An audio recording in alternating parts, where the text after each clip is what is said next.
Okay, well, Gina, Susan, good morning here in New York City. Saw the film last night, Thelma and Louise. I loved it. Great. I loved it. I loved it. Oh, good. And I'm sitting here looking at the two of you, so glamorous. And when I last saw you on screen last evening, you were the grungiest looking thing. Well, we thought there was some glamour in our grunge. I liked it. I liked getting dusty. It always makes you feel like you're accomplishing a character change when you get dirtier and dirtier and sweatier in a film. We couldn't get dirty enough. In fact, we kept saying, well, we want to be filthier. What's with They kept like washing our clothes and things, and we wanted them to leave them. Well, it's very, very believable after what Thelma and Louise went through. I came out of the theater thinking we really ought to call it Bonnie and Catherine or something. It has a bit of that in it. Yeah. Yeah, right. A bit more of a search going on, I think, than Bonnie and Clyde. Yes, as I remember. Yes. Would you be Warren then, and I would be Faye, or would you be Faye and I'd be Warren? Well, I'm taller. I'll be Warren. Okay. That could be the sequel. Right. Okay, let's talk about being on the road for 12 weeks, 54 locations, my stars. Or did you not even count them? I didn't know that. I didn't either. That's pretty That's interesting. probably true. Yeah. We're remarkable. How did we survive? How did we do it? And let me tell you, Ridley was always going off, taking one last shot from the top of the hills. The sun was coming down. He's completely obsessive and, quite remarkable. We'd be starting to get grouchy, and you'd see him run up a hill, and we'd do another drive-by. Our fear was that the entire movie would end up as a voiceover. With just these incredible shots. God, right. You said we're just going to be all this scenery with our voices underneath. With all these, a few scenes, but, mostly just one big voiceover. But it's not. No. What was it like, though? Okay, you're going on the road for 12 weeks. That means you've got to take care of a lot of stuff at home. What was it like, Gina?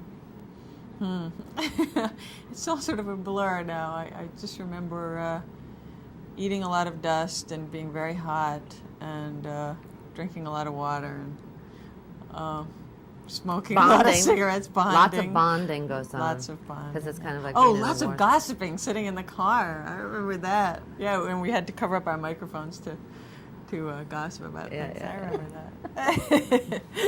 For you, Susan, did you take the children? Always. Those poor little things get dragged everywhere. Yeah, and they loved it. They loved it. Especially my son is just turning 2, so he was a complete car freak. So he would just, he'd be able to come and stand behind the wheel and bounce around. And actually, Utah was fabulous. The little time we did have off, and we could hike around, and it's great. I'm very lazy, and so I would never travel to a place like this and spend 2 months and see these things and get to know the people, and we found wonderful local people. There's the same in St. Louis. Any of the places I've been, it's great. It really is. It's hard. It's difficult, but it's great. We were on a ranch, and it was nice. And when you moved from location to location, was that by airplane or a bus? Or? Oh, I drove. I'm a driver now. I'm ready to join the Teamsters. My driving's down. We had hour drives all the time. I mean,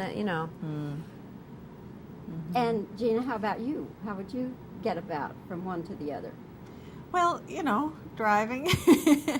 Driving, yeah.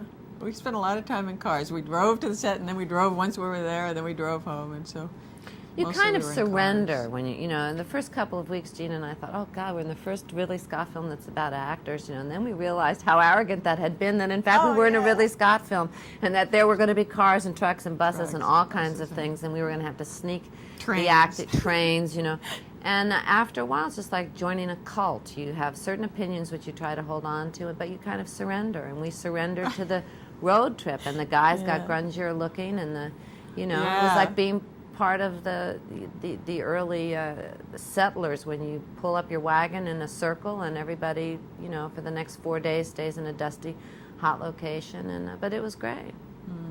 It was great. For you, Gina, is it the most difficult film that you've ever done? Well, it was difficult and really fun at the same time. I mean, a friend of mine, before I signed on to do it, said, "Are you crazy? You're going to be in the middle of the desert in the middle of the summer with Ridley Scott, and it's going to be like not a lot of fun, but it was really great. I mean, you really do get to be close with everybody when you're all off like that and just completely isolated. And we sort of took over this town in Utah, and we had a bowling tournament that Susan and I hosted, and we had a lot of fun. And Ridley's very passionate about what he does, Oh, and it's yeah. contagious, you know, and even if you don't understand what someone's trying to do, and his vision is so out there that sometimes maybe we didn't, but it's so rare that you can find a director who feels passionately about what they do, and I think that's the joy of hopping onto that particular cult for that ride, Very you know, so. and he is very special that way. Mm-hmm. And the men on the crew and you know, the guys really responded to that also, and everyone was giving that extra little bit. It was exciting. Gina, when you read the script the very first time, and it came to the ending, and God forbid we're not giving away the ending, but did the ending surprise you? Very much, and I loved it. I was like blown away by it. I thought this is incredibly brave and interesting. It's shocking. Yeah, it really shocked me. And I think I always felt, and we made jokes that like, well, this is the ending until they've tested and we show up here 6 weeks later and shoot the real ending. But it did stay the same through the whole thing, and we're thrilled about that. Yes, I wondered, you know, what sort of input. I could just hear the studio head saying, "Oh no." Yeah, but they didn't, and we're No, pretty impressed Alan by Ladd is remarkable in that sense, and I think when people root for this movie, especially in the industry, they're rooting for the fact that they didn't make a movie by committee, because that's very rare these days. And the idea that they actually didn't go and test it and change it drastically to make everybody feel good, you know, it's remarkable. And they should be applauded for the courage it takes for them to put this out as it is, you know. I agree. Well, we have used up this precious 7 minutes. But it's wonderful to see you both again. And Thank I'll you. say, as I opened, it's just a wonderful film, and you both are great in it. Thank you. thanks. And I hope it makes beaucoup money for both of you. Thank you. Thanks.